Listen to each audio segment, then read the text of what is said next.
Hi Soul Fam, welcome back. Andrew here. Today I'm out here in Florence, Oregon at the Honeyman State Park.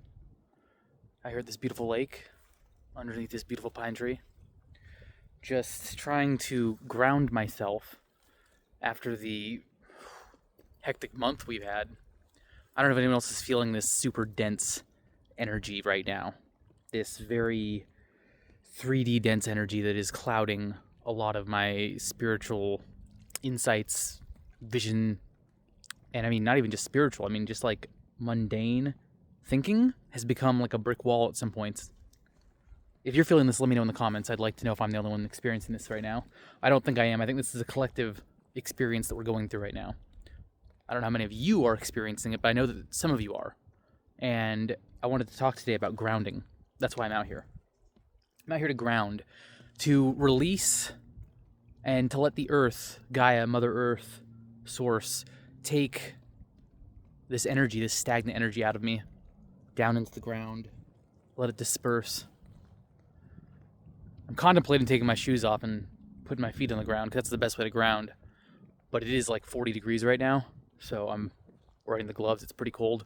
So I don't know if I'm going to do that specifically, but I have been hugging trees, touching the bushes, nature, and just trying to really vibe and be one with Mother Earth.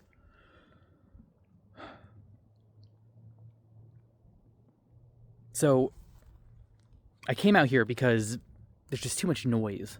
Not just audible noise, but energetic static. Just this constant drone. Whether it's the news, social media, the people around us in society.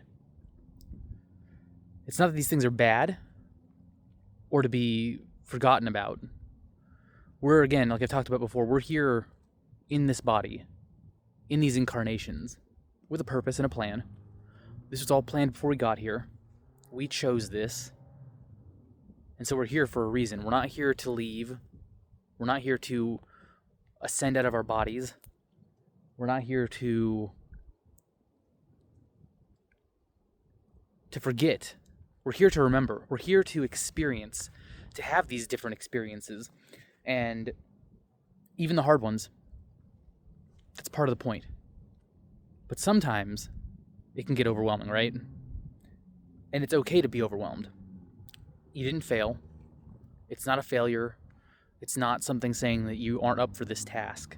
It's not any of those things. It just is a data point, a data set. So use that and learn from it. What is it trying to tell you? And once you've learned, or at least begun to understand what that is, you can move forward. But that energy that is sticking to you like tar, right? Like, ugh, get off of me. That's what we're out here for, to ground that out, to let that out of us. And sometimes it can be difficult. I mean, like I talked about, those things, they're all around us, right? You turn on the television, news. You open your phone, news, notifications. And it's disheartening, right? Now, I know I talk about high vibe things, love, light, and all that sort of stuff, right? But it's not that we're trying to ignore reality, like I just talked about, right? We are in it. The world is not going to always be love and light. The world is not always going to be sunshine and rainbows. There's going to be hardship. There's going to be terrible things, for lack of a better word, right? So it's up to us to remember that no matter what's happening in our external world, we are the captain of our ship. We are the guide on the path. We have to have our own back. We have to be able to find resilience in that and stand in this uncomfortable truth. To stand when things don't feel, the ground feels shaky out from underneath you, right? It doesn't feel like you even can stand. But we have to. Oh, it smells so good out here. I wish you could smell this with me. All these pines. It's just so beautiful. I love the Pacific Northwest. I just finished a road trip up from San Diego, so I'm up here for a while again. And I stopped at Mount Shasta, and I do plan on going back there and doing a video with you. Wow, look at... Oh, there's something in that bush. Hello. Look at this beautiful cedar. Just let nature take these things and ground them out of you. Recenter yourself in this majestic place. I invite you to go outside today. Even if just for a few minutes. If you're busy, you don't feel like you have the time, try and make just a little bit of time to get outside and be in the glory of this earth that we all share. So I might not be there with you to give you a hug, shake your hand, pat you on the back. But you know how we can connect? We can both. So there's like a bee buzzing around me. We can both go outside. We can both put our hands on a tree and know that those roots go into the same earth. And while those roots might not be physically touching, I don't know if you've read about the ecology of the root systems underneath trees and how the mushroom mycelium, it actually creates like an internet web of root systems, and these trees can communicate with one another.